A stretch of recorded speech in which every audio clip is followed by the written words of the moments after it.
Good morning students, I am your science teacher Safia. Now I am going to explain the further topic in the lesson reproduction in plants.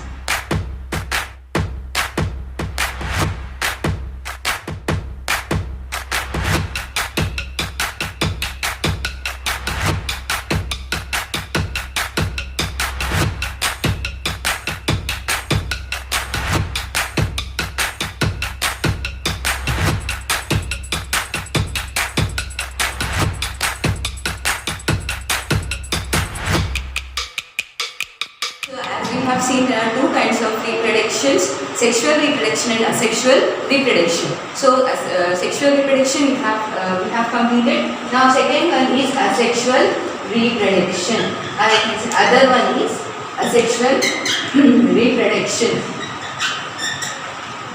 In this reproduction, there is no formation of seeds. In sexual reproduction, formation of seeds will take place through zygote. Now, but in asexual reproduction, formation of zygote will not take place, and that means seeds will not form. Then, how these new baby plants can grow? How they can grow in the plants where sexual reproduction is impossible or doesn't take place. So, asexual reproduction is of three kinds.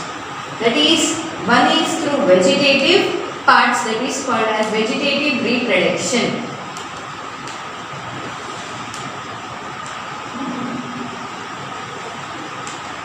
And the other one is through spores, spore formation.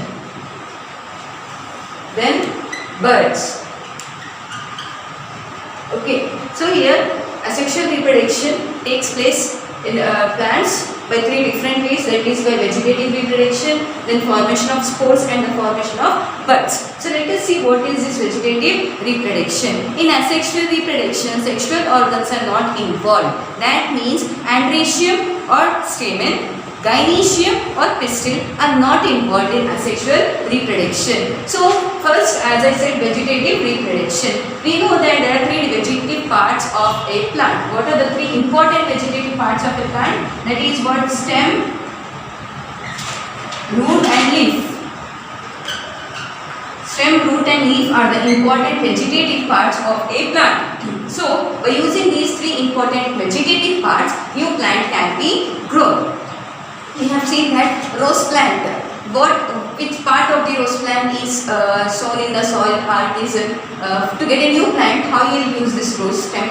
How you will use this rose plant? Usually we will use the stem of it. What you will do? You will take a branch of any rose plant from your neighbor or somewhere, wherever it may be. You will be getting that. Okay, which have leaves.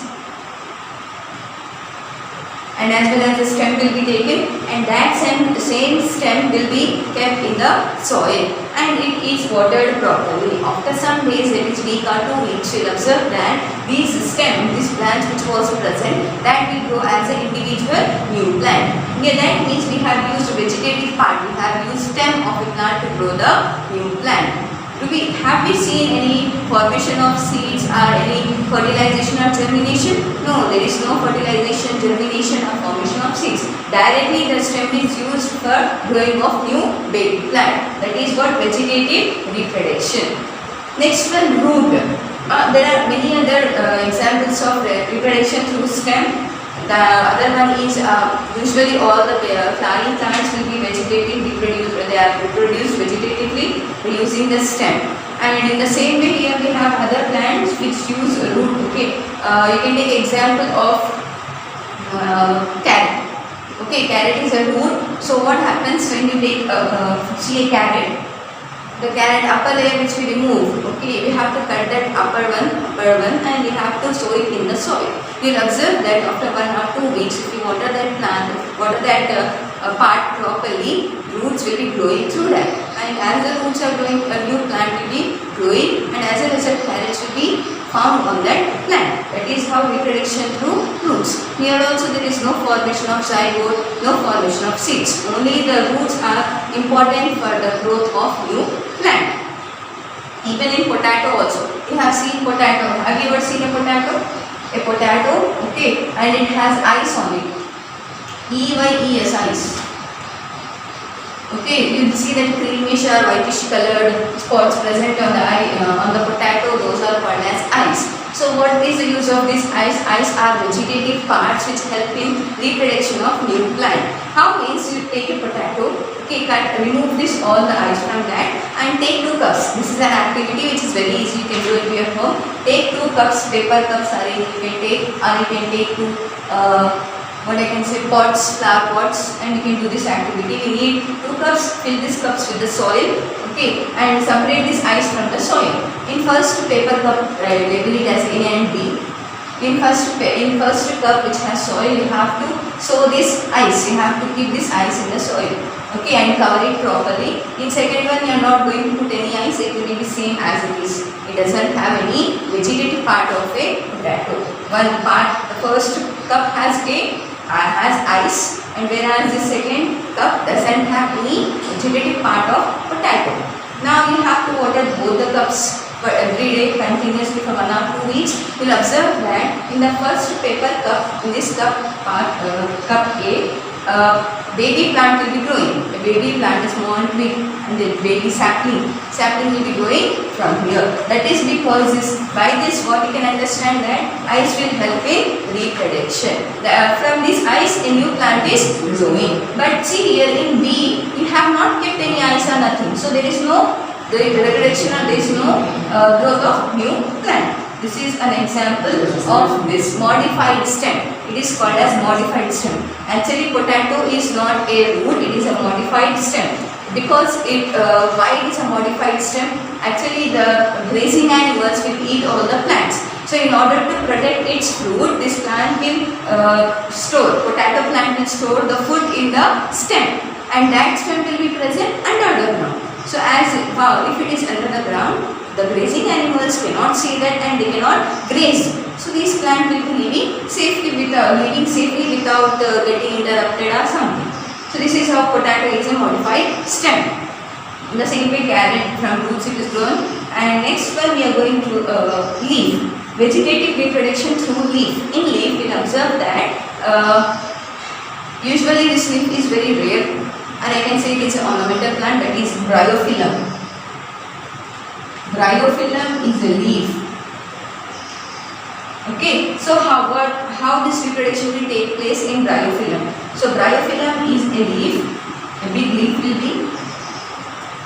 I am drawing a big rough diagram here, and I have drawn these edges deep that you can understand it clearly. So if we take a bryophyllum leaf, for example, this is the upper surface, this is the lower surface of the leaf. So these are the edges of it. Right? So what happens? New baby plant will be growing at the edges of the leaf. These are the edges, right? So here you can see a baby plant, here you can see a baby plant. Wherever the edges are present, you can find the baby plants with the small leaves and the roots. That means upper surface will be having the shoot, okay, upper part of the plant. You know, plant is divided into 2 types. For example, if I am drawing here. Rough diagram, I am drawing a small diagram. See, this is a plant, for example, so it is divided into 2. So this one, leaves and stem are called as shoot. This is called as root, as we know already. So shoot system. These shoots are present on the upper layer, upper surface, and the roots are present in the lower surface. Like this, for example, if it is a leaf, so this is the leaves and what stem? Here are the roots. So how this will grow like this? So the plant will grow like this. This pink one is assume it is as a roots, and these are as leaves. So like this. This is the bryophyllum mother leaf, and for that these baby plants are growing. So here this, for every edge you can find these baby plants of bryophyllum. So when it gets all the favorable conditions, means when the baby plant will grow completely and properly, this baby plant will get separated from the mother plant, and it will fall on the leaves on the ground, and it will start living as a individual plant. Again same process. This plant will grow. It will the leaves of those will grow, and as a result, that mother plant will be producing again this baby plants. Again, because of if the conditions are favorable, that plant will fall and it will grow as a new plant. This is how a type of asexual reproduction, that is vegetative reproduction. By using vegetative parts, a new plant can be reproduced. Next one is spores. So students, you have seen spores of bread, right? I'll say what to do here. This is an activity that you can do it very easily, and it is very easily you can understand what is this. So to see this formation of spores, you have to take a slice of bread. Bread, you know, milk bread, you are fond of milk bread. So take slices of bread and keep this slice under the keep it in one vessel and cover it with the lid. That means air should not enter into this slide. You have to take one vessel or a bowl and keep this bread slice into that vessel. Cover it with the lid. Do not disturb it for 2 to 3 days. Then after 2 to 3 days, you have to see what will happen here. You'll observe that a whitish layer will be forming here. That whitish layer is nothing but a bread mold. Whitish layer is nothing but the bread mold. Now after seeing that, again you keep that slice in the same condition for 3 to 4 days. After 3 to 4 days, you will observe that this whitish layer of bread mold has changed into black powder, or the layer will completely change into blackish color. So now what you do, now you have to observe this, what are this blackish substance or what is this blackish layer present on that. How to observe that? You have to take a slide, clean slide, and dust this bread blackish layer on that. That means you have to collect some black powder from the bread mold. With the help of a brush, put it here on the slide. You are putting it on the side and add a drop of water and cover it with the cover slip. Around like this circular slip will be, that is called as cover slip. So you have to cover this sample with the cover slip, and now you have to observe this sample under the microscope. If you observe it under the microscope, you will observe that these blackish layers have some spores in them. Dot-like structures are present in them. Those are called as spores. Okay, now same black, whatever the spores we got, take a fresh piece of bread slice, okay, and dust this black layer on that. For example, you are taking one more bread here, okay, it is a fresh one, it doesn't have any bread mold or this spores. Now what I am doing, we got blackish layer, so that layer, some of that I am dusting on this. Some spores I am going through here. Okay, now keep this bread for 4 to 5 days without disturbing. What do you think? What you will observe here? You will observe here again this bread has changed, got a bread mold, and again if you keep it undisturbed, again it will get a blackish layer. That means spore formation will take place. So here you can see from one bread the spores are grown, and same if I am putting it on the other bread, again spores are forming. That is what here type of reproduction, that is asexual reproduction through spores. Spore formation will take place again from this spores. From these spores, if I dust on any fresh fruits or veggies on the bread slice, again it will go into new plant. In this way, in spores, this will take place in the microorganism. The bread mold is a kind of microscopic plant. Okay, it is a kind of microscopic plant. So in that plant, spore formation will take place. How we have stem, root and leaf, in the same way here these plants have spores for the formation of new plant. Okay. Next one is buds, B-U-D-S, buds. You know, the jalebi maker, jalebi maker, what they will do, the people who will make jalebi, they will make the batter. After making the batter, they will add a powder, that is called as yeast powder. They will add a powder called as yeast powder. So, half spoon or 1 spoon of yeast powder will be added to the batter, and they leave the batter for some time. They'll add yeast powder to the batter and leave the batter for some time, that it can be 1 or 2 hours. So after 1 or 2 hours, they'll see that the batter has been swollen, it became fluffy, and it is good enough for making jalebi. So what happened when they have added the yeast? Why they have added the yeast? That is to make the jalebis fluffy, soft and fluffy and crunchy. To make them more tastier, they have added the yeast powder. Now, what happened to the yeast? Why this batter has been increased in the level, or why the batter has become fluffy, or how it had become fluffy? Let us find out. That is because yeast is a plant. It is a microscopic plant. So yeast cells will also grow will grow through buds. For example, if I have a yeast, okay, this is one yeast cell. Okay, so what happens when it will get all the favorable conditions, like it will get enough nutrients, food and water, it will grow, a bird will be growing. Like in potatoes, ice will grow in the same way, these birds will grow here. These birds will take the water, food and nutrients from the mother plant, mother yeast cell, then it will grow into new plant, like this it will be grown. And when it has grown perfectly and properly, this baby yeast cell will get separated from the mother plant and it will grow as a new individual. Again for this new individual, again it will get the bud, and through bud again it will grow into new plant. In this way this reproduction will take place. Yeast cells will reproduce through buds or through budding. Through budding yeast cells will grow. This is also a kind of asexual reproduction. If you want to see how budding will take place, then you have to do a simple activity. For that you need microscope, slide and some yeast powder and sugar and water.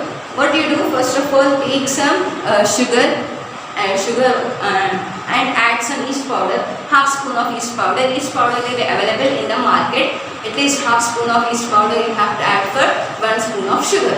Stir it properly and add some water. Let them dissolve in the water. Next day you got a solution, right? So next day what you do, take one slide and put this sample on the slide, and again you have to put a drop of water on it, and what you have to do, you have to cover it with a cover slip. Now observe this sample under the microscope. If you observe it under the microscope, you will observe the formation of buds. So yeast will be, for that bird will be forming. Again one more yeast cell, bird will be forming. Like this, many yeast cells will be forming through budding. Again after some time, when the conditions are favorable, this mother yeast cell and the baby cell will get separated and baby cell will start living individually. This was how asexual reproduction takes place in the plants.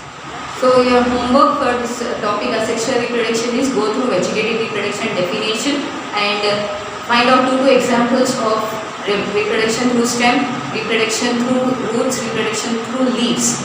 Then we find out about birds and spores. Okay, and write the definition of vegetative reproduction in your notebook.